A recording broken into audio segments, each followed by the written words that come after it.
Good morning. Sorry, Robin. Robin, did I scare you? Yeah, looked like it. Good morning. And welcome back to campus. This is great. We're very grateful to have a fall semester to train together and be together, grow together as a team. And for a moment like this that I recorded virtually in my back bedroom last year and posted, on YouTube. That's how we did this awards thing last year. So this is much, much better.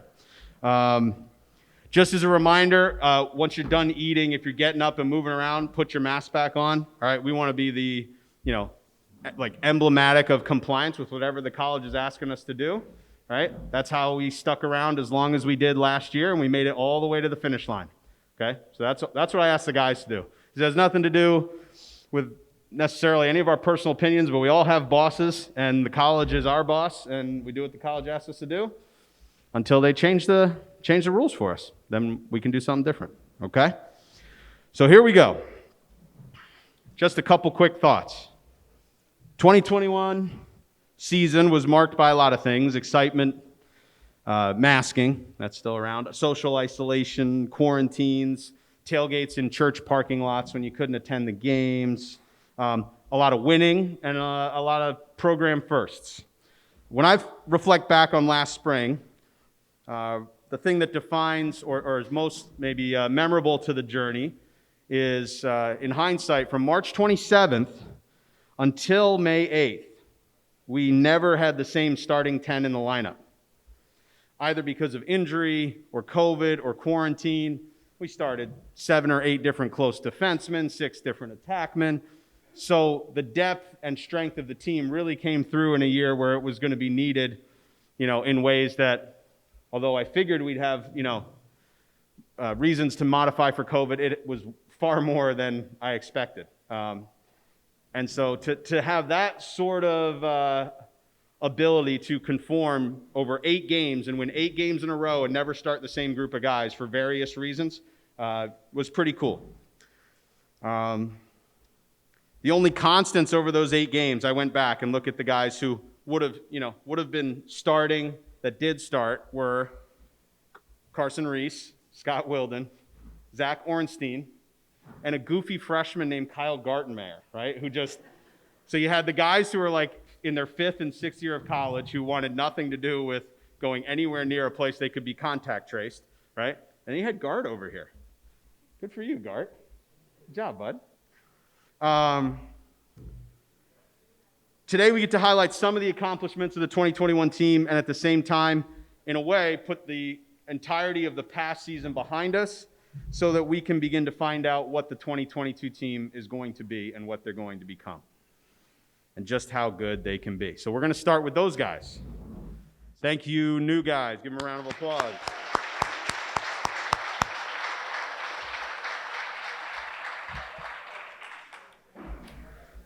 So these are the 2021 Griffins. This was the makeup of the team last year.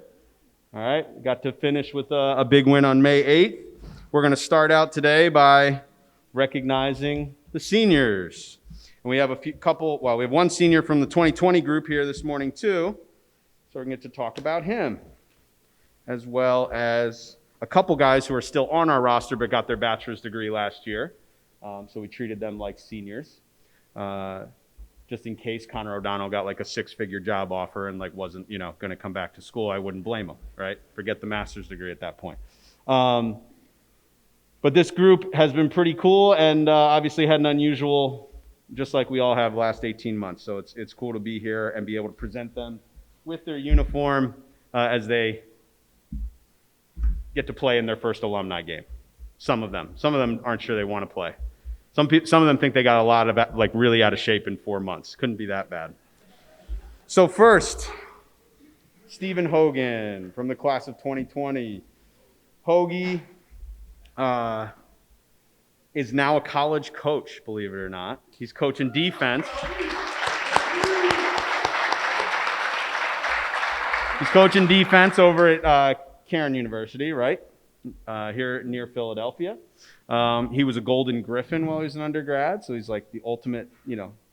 supportive teammate, enthusiastic teammate. He's a good goalie, good defensive mind, and I'm excited to have been able to keep in touch with you. And now we might get to go to like a coaching convention together, and I can hang out with you as an adult. So, Stephen Hogan, everybody.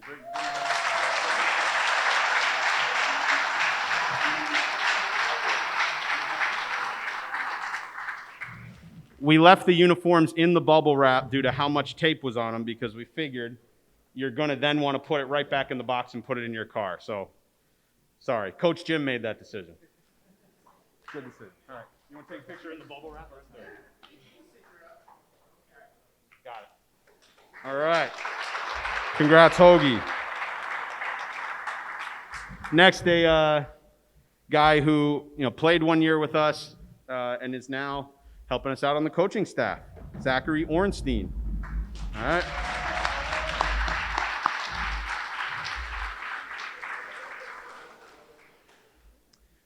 Zach's somebody I tried to recruit to Chestnut Hill as a high school kid.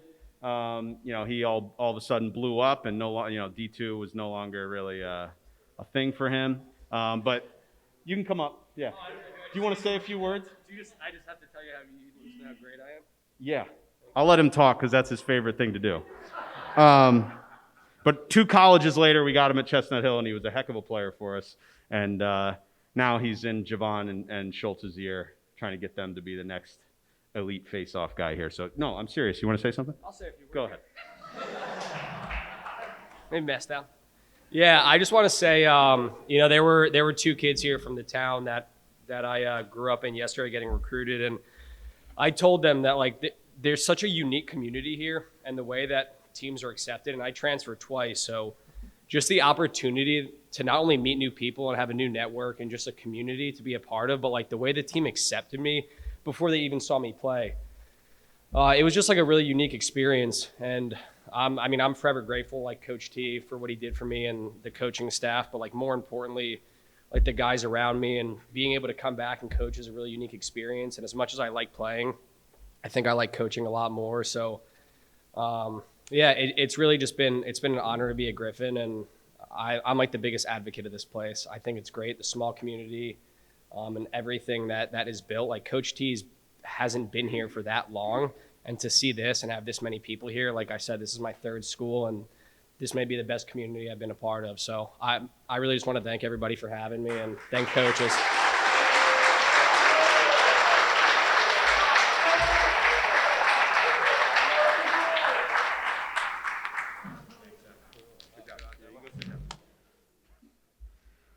All right, next, Benjamin Revac, Captain Rev. Got his bachelor's degree last December in communication, now enrolled in a master's degree in education. Another guy who maybe coaching's in his future. We'll see. One of the ultimate competitors, a guy that rises to big moments. The bigger the pressure, the better the opponent, the better this kid plays. It's also true of him off the field. When guys need something, when they need somebody to talk to, I know Ben is willing to be there. And don't be fooled thinking he just plays big in big games, because if you watch how much time he spends in the training room, right, and the grades that he gets, this kid does it all. Okay, so Captain Revac, come on up, get your uniform.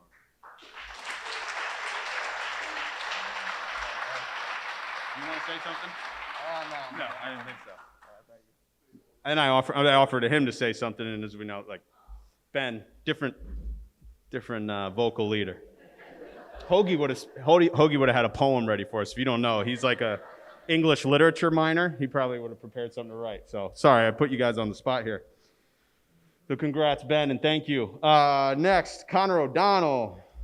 Give it up for OD.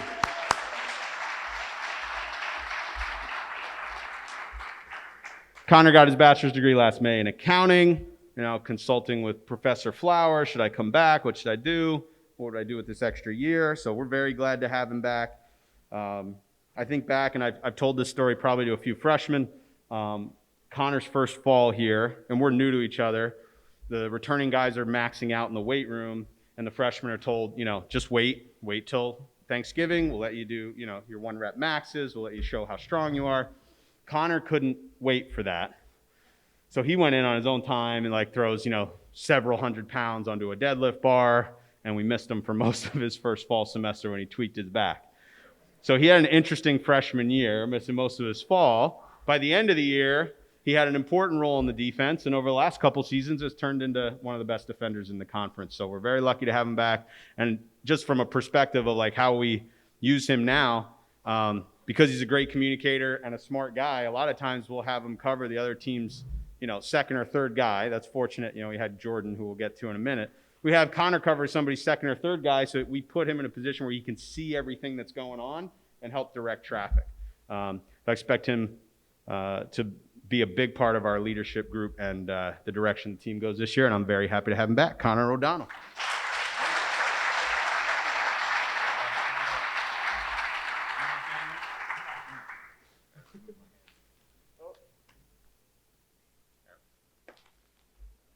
I'm going to keep offering to you graduated guys if you want to say something. Ornstein's the only one who said yes so far. Just saying. Okay? Billy DeMayo.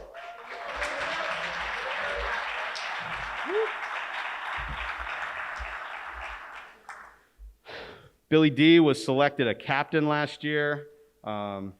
He's always been a guy of great charisma on the team, great talent on the team, and in the last couple of years developed into a really good leader too. Hopefully we have him in more games this year than we did last year from just being healthy. But very grateful that wasn't the way you had to go out, and we're going to have him for another season. So Billy is oftentimes kind of the team's, hype man, spirit animal. He's the guy who leads our stretches, right? He's usually the first guy to scream and yell, and then Connor or somebody will pick that up and get us going. And we're going to have to depend on that more than ever of you guys that know what you're doing and your enthusiasm, because the little guy over there isn't going to be screaming and yelling in our huddles anymore, okay? So it's going to be on you guys. So Billy DeMayo.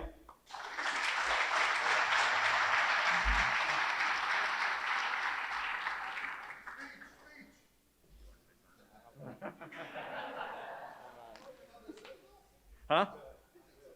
No.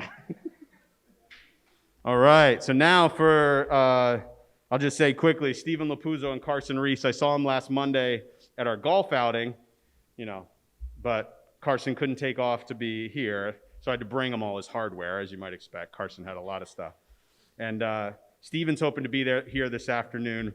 But those are two guys that finished their academic and athletic careers last year that we're very grateful for. So in their absence, since Greg's videotaping this, we'll give them a round of applause.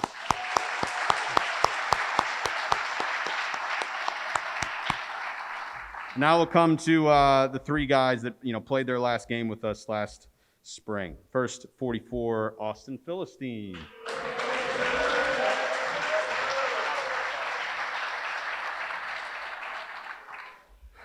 Austin finished on an all-time high from his play, his contributions to the team, his confidence. Was very excited to see how he developed over his 4 years here. And we had lots of conversations in the office over his career as he just, was trying to figure out how to put his very best on the field. And it was very cool to see late in his career that, without a doubt, he was a short stick guy, playing a role that was not, like some of you guys in the room right now, high school offensive players turned, defensive specialists just to serve the team's needs. And he turned out to be, the best in the conference and one of the best in the North region, without a doubt. So I'm very appreciative for Austin for that. And for any of you guys, that know what he wants to do in criminal investigation and stuff, he's going to catch bad guys for us in the future. So thank you, Austin Philistine.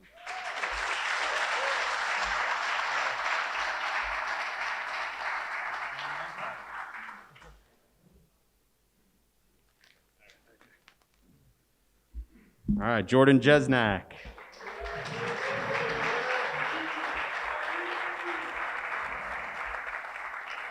We're really, how Connor plays this year is really, we're really going to look at whether Jordan's absence, we used to tease them that they would share a brain.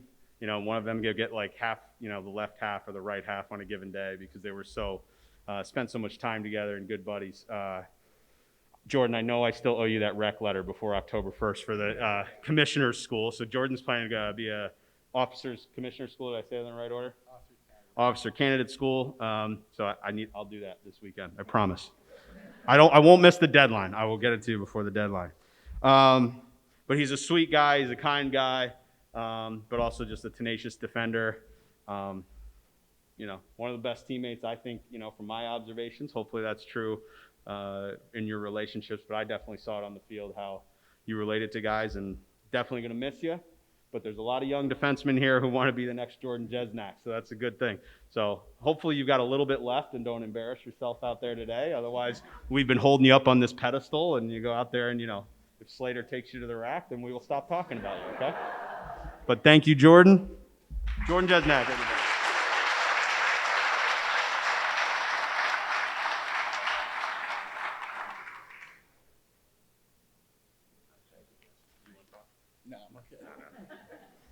It leaves you. I guess you have to say something. You have to say thank you for coming. Yeah. Scott Wilden, our last guy.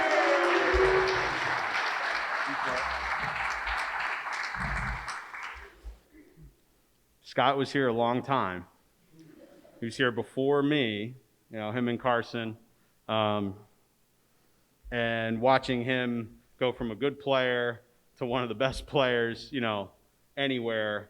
And I know his mom and I would joke, just getting his degree, right? Going from a very casual student, to put it generously, to a guy who could handle working a job, going to online school, and playing in an NCAA season at the same time in the spring of 2021, putting it all together.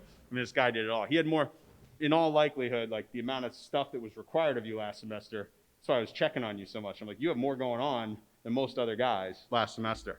So I'm really proud of him.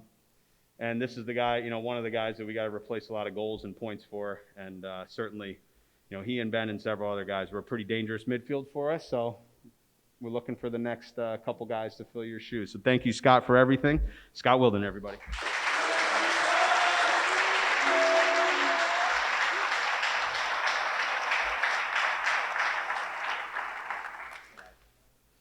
All right. Now we do the seniors. If you guys want the boxes for those, we stuffed them in the corner. So if you're going to put them in the car and want the boxes, just check over there. All right, now we have a lot of stuff to pass out. Coaches, wave at me if I'm forgetting something.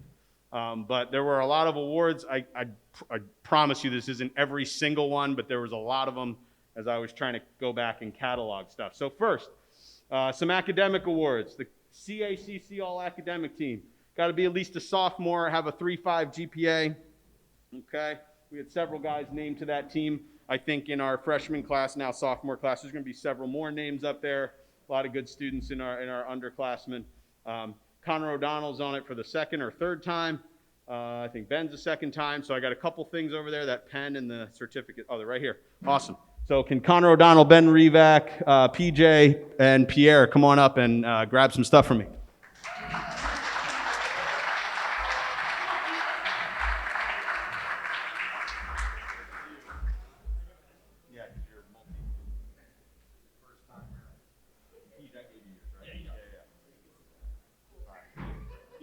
Sorry, Keith. All right, Chi Alpha Sigma, when you guys are juniors, if your grades at Chestnut Hill are a 3.4 or better, you get inducted into the Student Athlete, Academic Honor Society. And last year, these two juniors had that grade point average, Pierre and PJ. Give them a round of applause.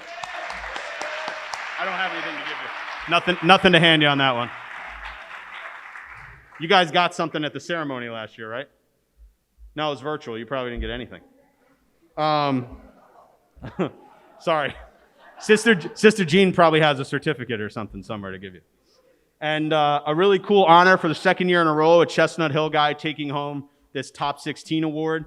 All right, it's the highest undergraduate, I think, sophomore or later GPA. There's certain criteria to it. But Ben Revac got this last year. PJ got this year. So for back-to-back years, we had the highest, single grade point average of an upperclassman in the playoffs. So PJ's got a nice, you still have that thing somewhere, right? All right, good. Give it up for PJ.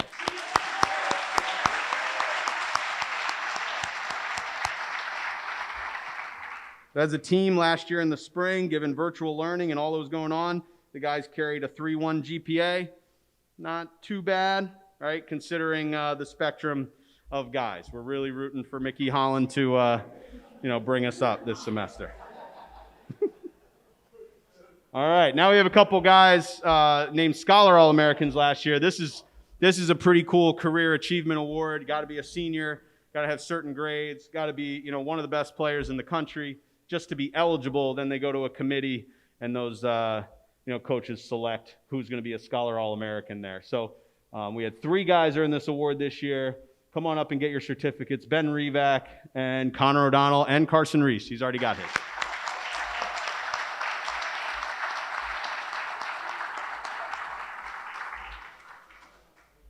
What's that? You're good. Oh.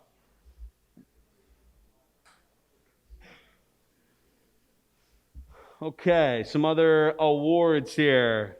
I'll do the Athletic Director's Award first. Carson got acknowledged for this at the end of last year.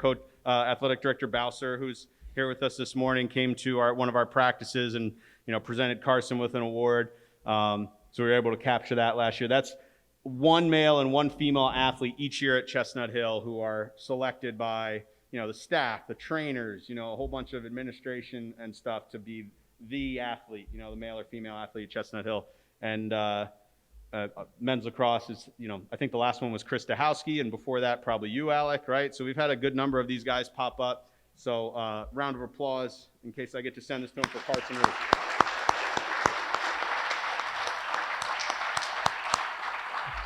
We'll work backwards here because the all-tournament team guys, I believe, got their, got recognized on the field and got handed a certificate there. But these guys were picked to the all-tournament team by the sports information, directors at the CACC. Kyle Gartenmayer, Nate Matthews, Jackson Melnick, Zach Ornstein was the tournament MVP, Carson Reese, and Ben Revac. Give it up for those guys.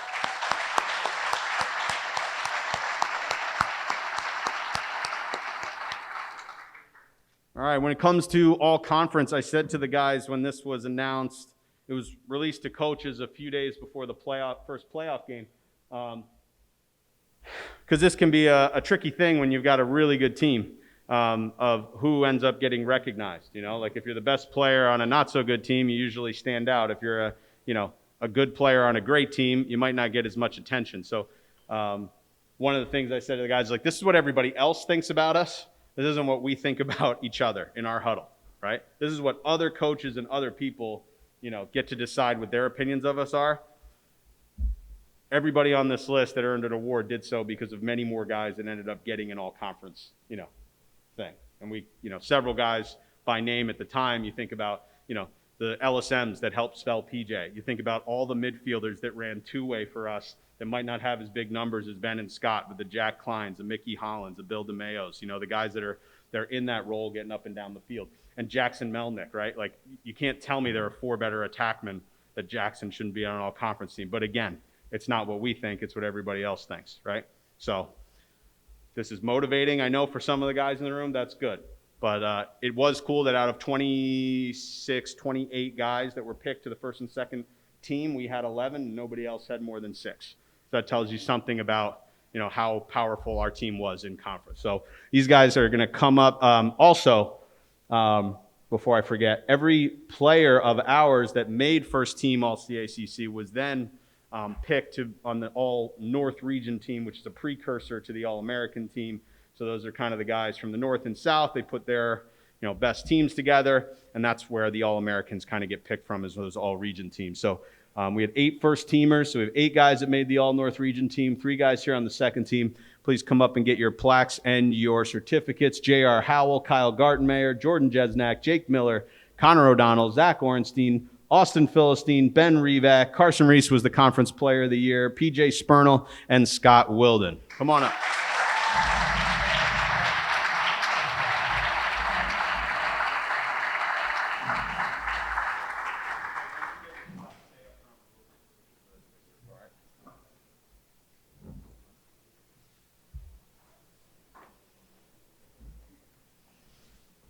Once you get your stuff, come on up to the front. Front of the podium? Yeah, let's sit in front.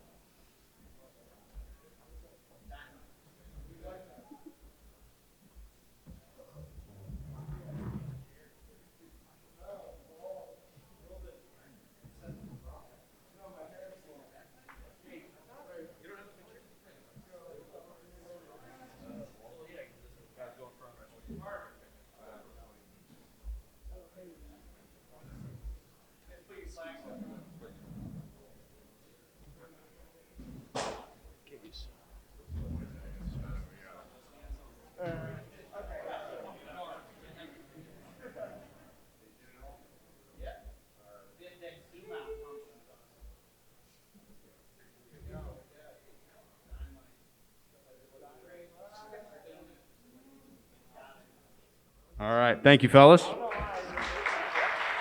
And congratulations.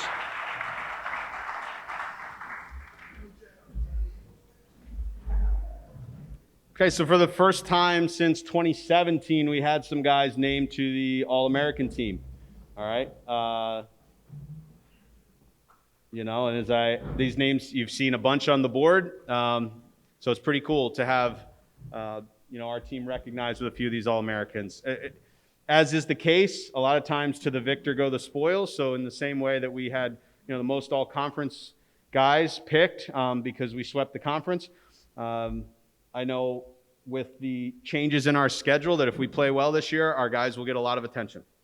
Our guys will get a lot of attention nationally with the schedule that we're going to keep. And so I'm hoping that there are many more names to come in the next few years as we continue to compete and try to climb that next notch from being pretty good to great instead of the guys in the meeting to start the season.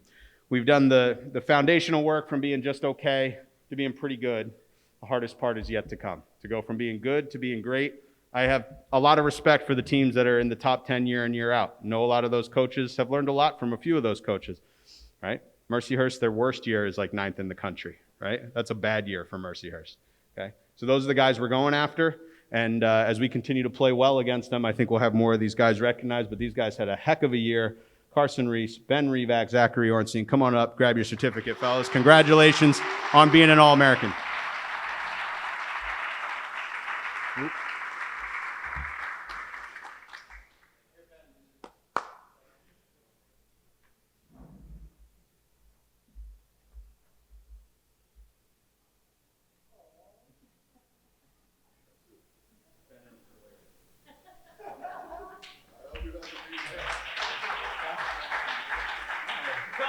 Good one. Yeah, nice. The mouth. Coach Mouth. All right. We have some team awards that we vote on at the end of each year, so that's what's coming up next. There's 5 or 6 different awards here, and each guy on the team is given a ballot at the end of the year and, vote for the teammate that they think is most fitting for that particular award. All except the coach's award, which I'm going to do first. Okay? This is one that our coaching staff picks and, most embodies and kind of protects our culture, our core values, selflessness, toughness, discipline. We've had a lot of really awesome guys over the years get this, and Ben's presence last year, his leadership. Thank you, Ben. You're our recipient of the 2021 Coaches Award. Come on up.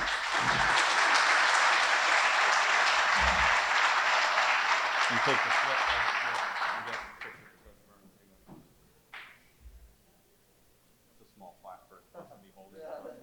I'm going to let the other guy hold it. Okay, no surprise probably on the next one, but you guys overwhelmingly picked this guy as our MVP. Big surprise, right?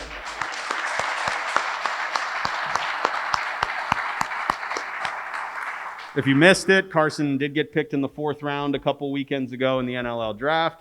Now the hard part begins, is making the team. He's the second player we've had picked. Both were picked by the Buffalo Bandits, but making the actual team on the floor is a lofty task, as the number of good players at that level that never get to see the court is really, really high.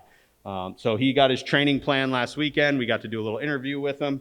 And if he makes the team, I guarantee you there will be a game. If he comes to Philly, if he doesn't come to Philly, we'll take a road trip and go see him play sometime in the winter, and I'll take as many of you as I can. So congrats, Carson.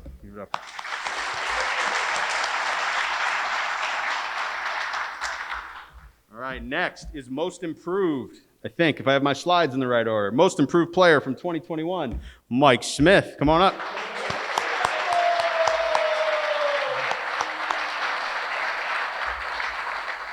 So like most of the guys, well, all of the guys in Mike's class, they had an abbreviated freshman season. And so they never really got to get, and see where they were going to get to at the end of the year.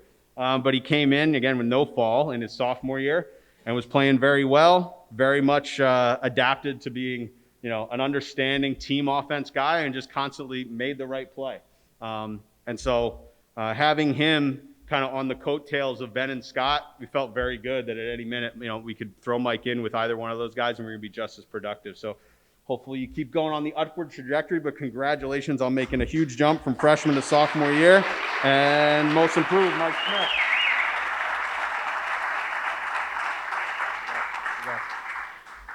All right. Griffin Award. Okay, this one is loosely an adversity award. This is a guy that dealt with a lot of challenges off the field, on the field. We actually had a tie in this one. Bill DeMayo and Jake Miller with a couple, various things going there. It's okay, you can clap. It's a weird one to clap for. It means they had a hard year, but yeah, they ultimately overcame a lot of stuff going on during their season, whether it's physical injuries, stuff going on at home and in their family, but you guys recognize, and sometimes you guys know more than the coaching staff, but I was on some of this stuff of exactly what your teammates are going through. So this year's Griffin Award, or Griffin Awards, go to Billy DeMayo and Jake Miller. Come on up.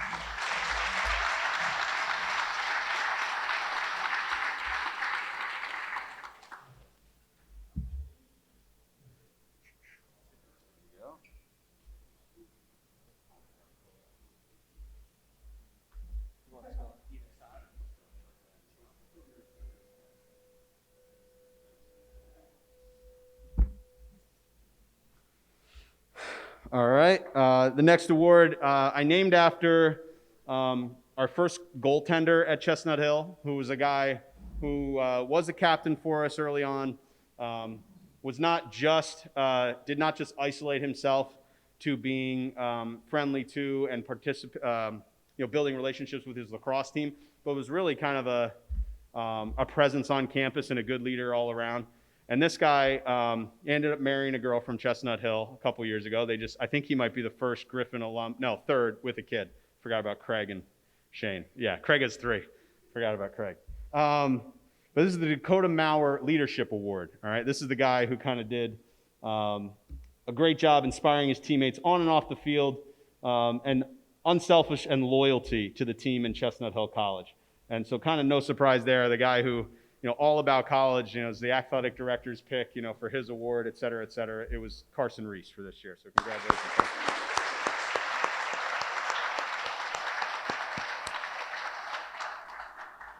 All right, final team award, no vote on this one. Academic Excellence Award. It's the highest GPA just for the last academic year, not cumulative. And we had a tie. 2 guys with a 4.0, right? Hard to beat. Got to get straight A's. Zachary Ornstein and Carson Reese.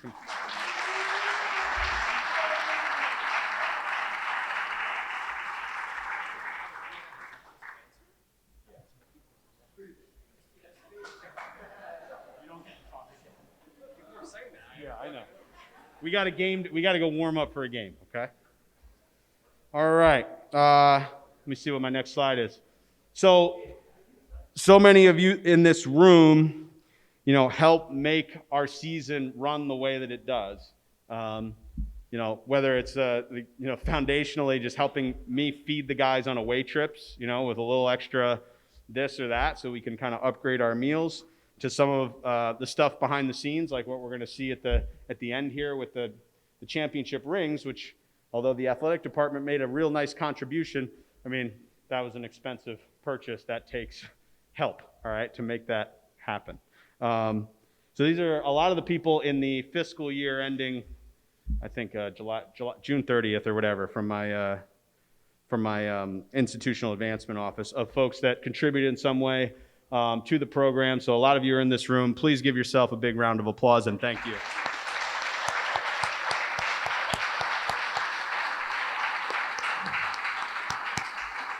Many of the names up here helped sponsor last year's golf outing or something to that effect. Last winter and spring, it helped us when the weight room, we weren't sharing foam rollers or bands, so we were able to buy some extra equipment to give to the boys. It helps us, do things like frame these senior uniforms really nice to give out. It was the travel suits that we, got last year. That comes from the contribution and participation of the folks in this room and the people in your network who, feel like, what's going on at Chestnut Hill is worthy of their time and of their sponsorship. So once again, thank you to the donors. There's a couple folks just to highlight.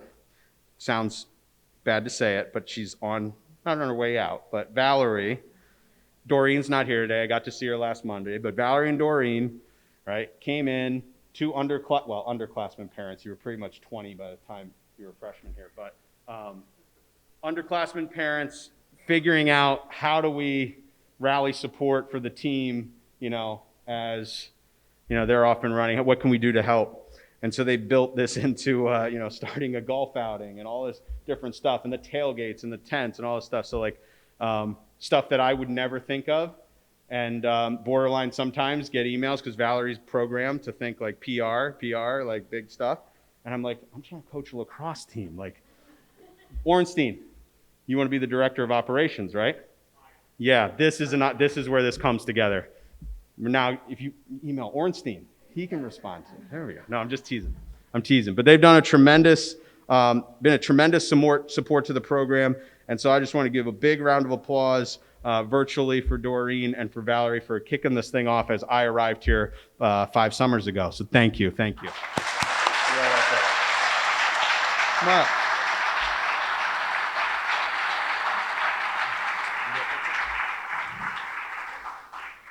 Thanks, Burns. For those of you that are new to the team, you may have heard a little bit from Valerie and Doreen, but you've heard a lot more from Patty and Kelly recently. They're over here. And you've also heard a lot from Peter Grubb, wherever he is. Where's Pete? He's in the back there. That's our gambling man over there, which I can't get involved in. All right. But just so that you stand out in a crowd, much like Doreen and Valerie do, we've got a couple tokens. No pressure. You don't have to worry.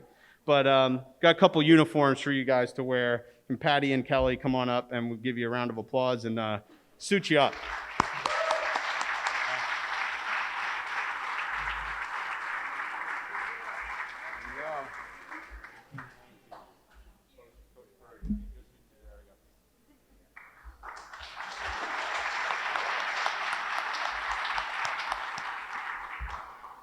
All right, a bunch of other thank yous.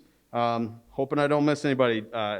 Jesse Bowser, he's the one that believes in what we're doing here. He helped us do that little senior day ceremony last year. He helped shovel ice off our field. He helps paint lines on our field if it comes down to it.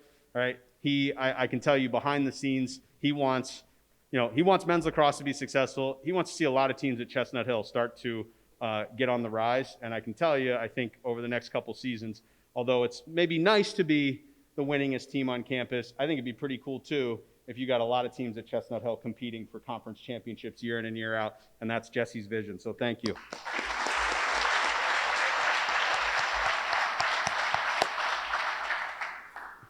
Where am I at here? Let me make sure. Oh, I'll come back to that. That's what all REVAC cares about. I'll tell you what, is the schedule. You missed it. The schedule. Yeah. Father Bob Mulligan, our team chaplain, is with us this morning.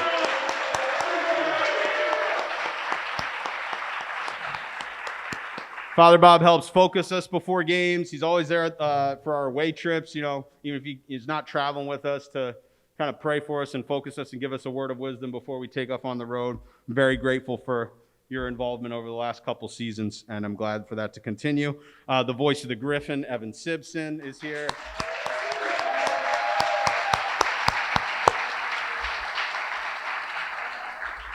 The number, so for the parents in the room that watch a lot of live stream, this is the guy you need to lean on if we're going to keep, if we can somehow keep his voice on the broadcast, because he has graduated. I think you got a big boy job now, right? Yeah, so doing this on nights and weekends may or may not, we'll see if we can keep him in the loop. Otherwise, we got to recruit Chris Keith or somebody to be the voice of the Griffin. Yeah, so Don Vischer and Greg Gorski, I don't think he's in the room anymore, but those are our AV guys. So the guys doing the camera work at Victory Field, the guys setting up the presentations, I just want to give them a round of applause, our AV guys.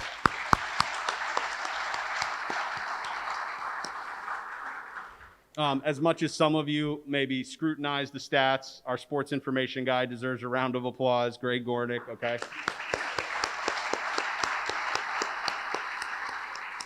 Our trainer for last season, we started out with Elise. She was great, but Stephen brought us home, so Stephen McDonald.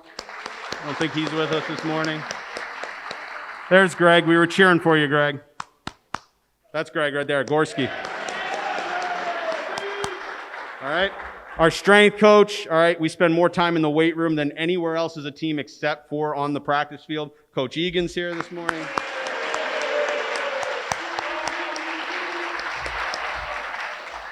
And, okay, a couple more thank yous. I think, Kelly, correct me if I'm wrong, did Hackwood buy the t-shirts? Okay, cool. Well, the alumni t-shirts you see today, we may be able to give you some of you guys. I didn't want to miss that if that was. Thank you. Chartwells, thank you if any of them are still in the room. The folks that waited on this morning and made this work. When I was panicking about having too many guys in the room, they're like, we'll be okay. My assistant coaches, Coach Burns, Coach Grady is going to try to win a third, PLL championship tomorrow in Washington, D.C.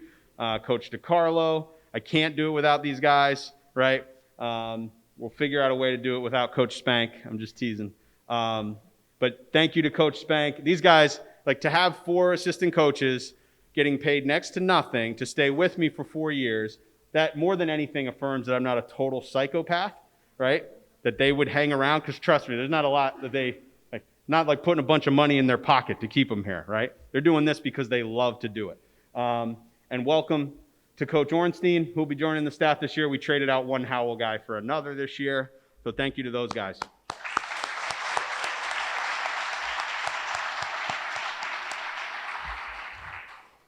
Thank you to my wife, who you'll see at the game with the little ones, Henry and Charlie. And I think we're almost to the part you've all been waiting for. What did I miss?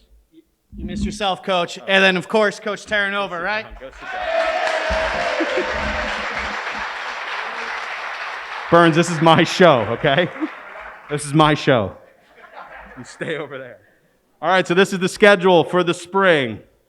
All right, so snap a picture. It may not be on the website for a few more, weeks or so. All right, but we've traded out some teams like Stack and UDC and added teams like St. Anselm and St. Mike's from the Northeast 10. So, our goals haven't changed from 4 years ago, but certainly our schedule has beefed up a little bit. Okay, so we're gonna find out, guys. Last year, remember, we were somewhere on the fringe of 1 or 2 teams out of that conversation for the North Region bids.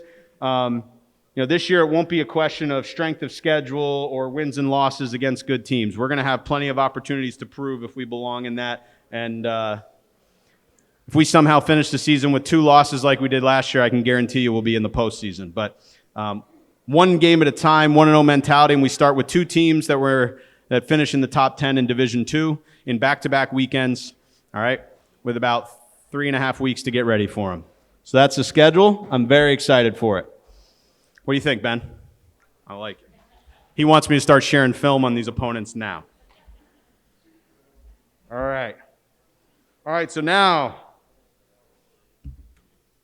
leave you with this quote from Coach Wooden as we line up the guys who were part of the 2021 team last year. We've got medals from the conference. That's what they give to championship teams, which we didn't have time to give out on the day of it. And then again, thanks to the generosity of many of the people in this room, the athletic department at Chestnut Hill, Highmark Insurance, and a few other sponsors, we were able to get a ring to commemorate last year's championship, which was the first conference championship for men's lacrosse and the second for Chestnut Hill since going to the Division II level about a decade ago. Okay, so can I get Ben, Connor, and Billy D to help pass this stuff out? All right. So take your wrapper off, and then we'll do this on the count of 3. Ready? 1, 2, 3.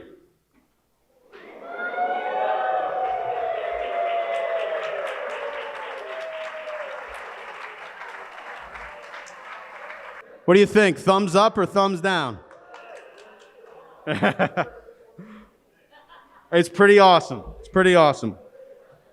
You guys worked your butts off to win that last game of the season and all through.